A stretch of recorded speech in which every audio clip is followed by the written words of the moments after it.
Cettono lamsogo ani Bisnu Tipasa YouTube channel lo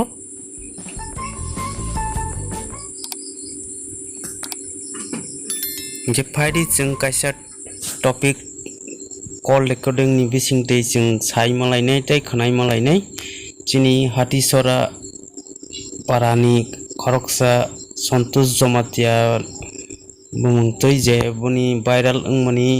recording khnalainai jotto lokorok ini je gotna ngante borono businga pailegrasine bubai porosi boro bu teksa norosine bulayang ke isingya siniyang phailang ke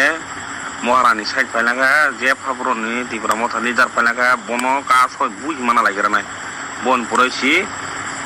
omorok teksa kajang kajang sine ani kongle bulai kai thikna na to su hai gable ne upor mol song teksa krak laigi bono action mana na hai gable sono order bulai laisen